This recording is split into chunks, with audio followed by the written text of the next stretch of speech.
Hello boss, నమస్తే. మళ్ళా మీకోసం ఒక కొత్త సినిమా రివ్యూని పట్టుకొచ్చిన. మరి గా సినిమా ఏందో కాదు, తిమ్మరాజు పెళ్లి టీవీ. మరి ఈ సినిమా కథ ఏంది, ఈ సినిమాలో నటీనటుల ప్రదర్శన ఎట్లుంది, సినిమా అసలు ఎలా ఉన్నదో మనం ఈ వీడియోలో తెలుసుకుందాం. ముందుగా సినిమా అంటే హంగులు ఆర్భాటాలే కాదు, స్టార్లు అస్సలు కాదు, ఒక కథ అంతే. ఆ కథని ఎంత అందంగా మనం చెప్తే, ముఖ్యంగా మలయాళంలో పరిశ్రమని నమ్ముకునేది ఇదే. మలయాళం సినిమాలు అనంగానే ఫస్ట్ అందులో కథ ఉంటుంది. అందులో చాలా చిన్న పాయింట్లు ఉంటాయి, కానీ అందమైన కథలు తయారవుతాయి. ఓటీటీలల్లా మలయాళ సినిమాలు చూశాక, అరే మనం ఇలాంటి ప్రయత్నాలు ఎందుకు చేయలేమని ప్రతి ఒక్కరు అనుకుంటారు. అయితే మన సినిమా కూడా మారుతుంది. సున్నితమైన కథలు చెప్పడానికి దర్శక నిర్మాతలు వెనుకంజ వేయడం లేదు. తిమ్మరాజు పెళ్లి టీవీ సినిమా కూడా ఇలాంటి కథే.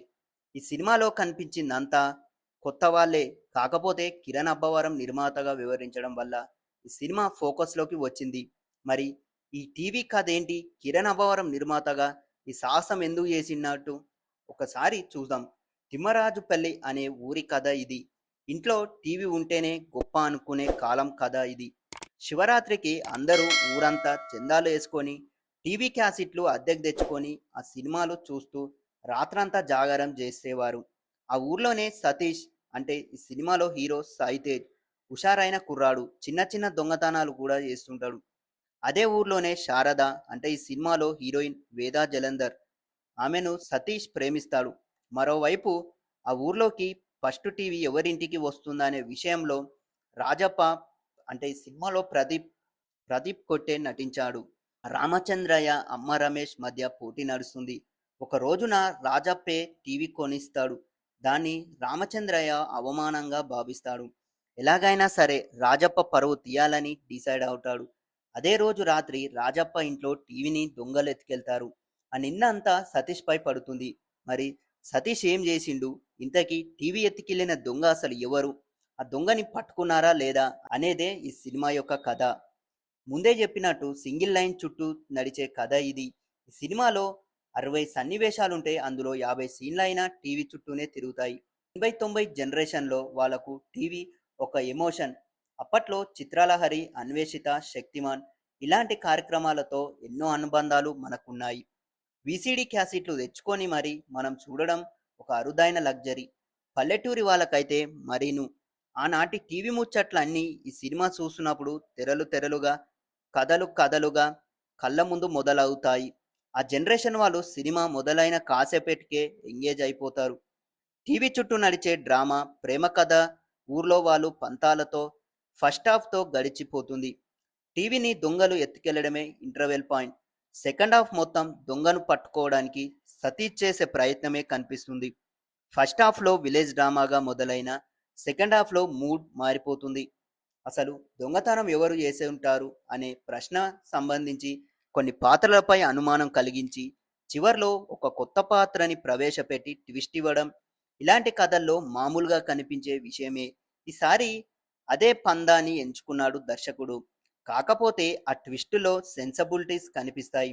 దాంతో రిలేట్ అయ్యే అవకాశాలు ఎక్కువగానే కనిపిస్తాయి. ఒకే పాయింట్తో 2 గంటలు కథ నడిచినప్పుడు సహజంగానే కొన్ని కొన్ని త్రోటుపాట్లు వస్తుంటాయి. ఈ కథల్లోనూ అదే జరిగింది. ఈ సినిమాలో కథ అక్కడక్కడే తడుచుతున్న ఫీలింగ్ ఉంటుంది. పల్లెటూరులు కథలు చెప్తున్నప్పుడు అయ్యే పాత్రల నుంచి వినోదాన్ని పుట్టించే ఛాన్స్ ఎక్కువ. కానీ ఈ సినిమాలో ఆ ప్రయత్నం అరకొర మాత్రమే జరిగింది. ఫస్ట్ హాఫ్లా కాస్త ఫన్ జోడించి సెకండ్ హాఫ్లో థ్రిల్లింగ్ మూమెంట్స్ పై ఇంకాస్త కసరత్తు చేసి ఉంటే ఫలితం మరింత బాగుండేది. దాదాపు 40 మంది నూతన నటీనటులు ఈ సినిమాతో పరిచయం అయ్యారు. వాళ్ళ ప్రతిభ తెరపై అడుగడుగునా కనిపిస్తుంది. ఏదో మేకప్ వేసుకొని కెమెరా ముందుకొచ్చినట్టు ఉండదు. నిజంగానే తిమ్మరాజు పల్లె వాళ్ళు కనిపిస్తున్నారా అన్నట్టు నటించారంతా. ముఖ్యంగా పెద్ద మనిషి పాత్రలో కనిపించిన అమ్మ రమేష్ నటన ఆకట్టుకుంటుంది.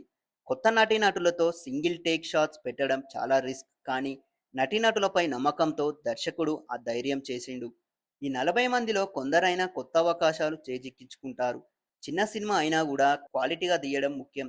తక్కువ బడ్జెట్లోనే మంచి క్వాలిటీ ఇచ్చినందుకు సాంకేతిక నిపుణులు కష్టపడ్డారు.